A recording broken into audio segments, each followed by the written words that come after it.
If the Silk Road led merchants to riches immeasurable, this narrow street brings foodies to culinary heights unimaginable. Welcome to Onpin in Manila, Chinatown's main artery of bustling sellers and consumers. Here, restaurants and eateries abound. Good for throwing lavish banquets or meeting friends for a casual bite, these dining establishments exist comfortably next to herbal pharmacies, jewelry shops, feng shui boutiques, and mom-and-pop convenience stores. Those who have never been to this corner of Manila always face the same problem. So many restaurants, so little time. Where to go?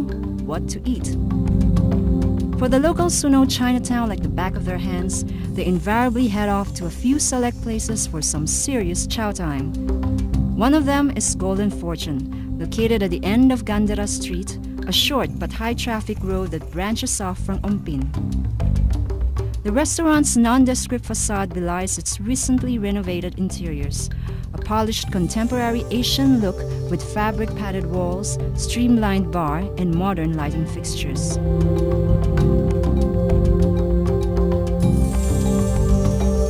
Parking spaces are scarce, yet people come in droves, so you know the restaurant has to be doing something right. And for 5 years, Golden Fortune has been doing just that, pleasing the palates of families and friends who come together for some hearty Cantonese meal. Be warned though, here you can easily eat yourself to ruin.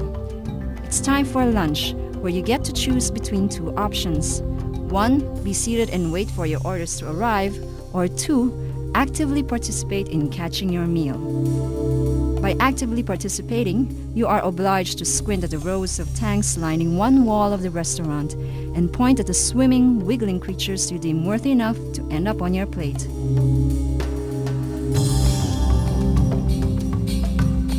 Garupa or lapu-lapu, sea bass, shrimps, abalones, oysters, clams, eels, lobsters, crabs, and other marine animals all live in transit before an attendant fishes them out and carries them straight to the kitchen. Here, in head chef Sunny Chu's sweltering monarchy of organized chaos, there is no room for the squeamish or the faint of heart. This Hong Kong native rules his kitchen with an iron spatula. The result is impressive. Amid the thud and clank of a dozen woks, the angry hiss of oil, and the barking orders of this no-nonsense chef, comes a sweet symphony of gastronomic flavors, conjured through the alchemy of stir-frying and steaming. These two methods of cooking define the cuisine that emerged from the southeastern Guangdong province of China, also known as the Canton region.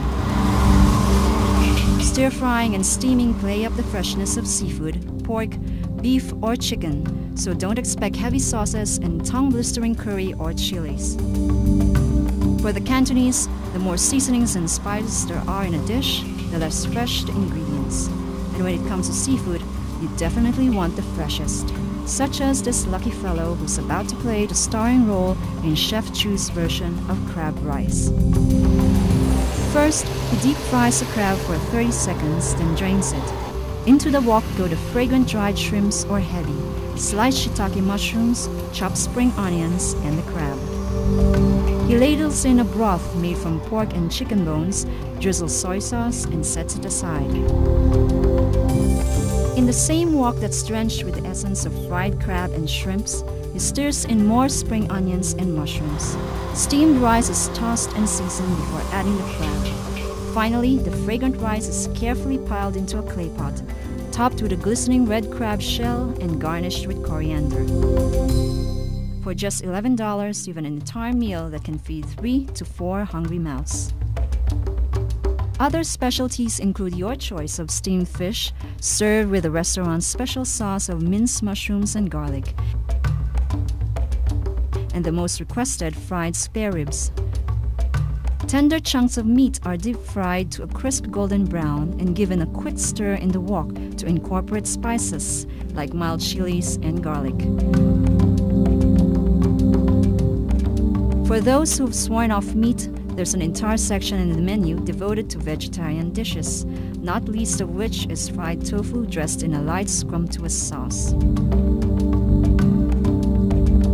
Meals at Golden Fortune are never complete without the ubiquitous Shabu Shabu. This cook-it-yourself pot of satay soup, or plain broth if you prefer, is filled with your choice of ingredients, from a variety of noodles to fresh meat, innards, seafood, vegetables, and processed niblets like cuttlefish balls and fish tofu.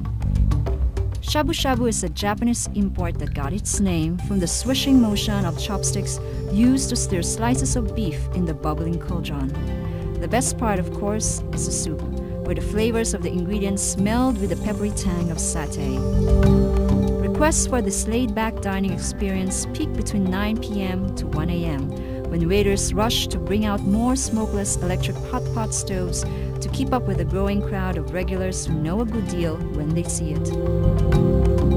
When prices for all ingredients are slashed down by 20%, who wouldn't queue up to get a table, even if it is in a typical noisy Chinese restaurant? Also getting 2 thumbs or 2 chopsticks up is the dim sum. Literally meaning touch the heart, dim sum is traditionally served as snacks, but because of their popularity, they have become available at all opening hours in some Chinese restaurants. At Golden Fortune, stacks of bamboo baskets holding delectable dumplings and steamed buns fly off the trolleys faster than you can say, "I'll have chili sauce with that, please." About 500 to 800 dim sum orders are served per day, from an extensive menu of 61 entries that include house favorites like pork siomai, chicken feet, radish cake, and the original taro siomai. At the end of the meal, don't be surprised if you have to loosen your belt a notch or 2. What's a little extra weight anyway, for an occasional indulgence that is unrivaled in Chinatown?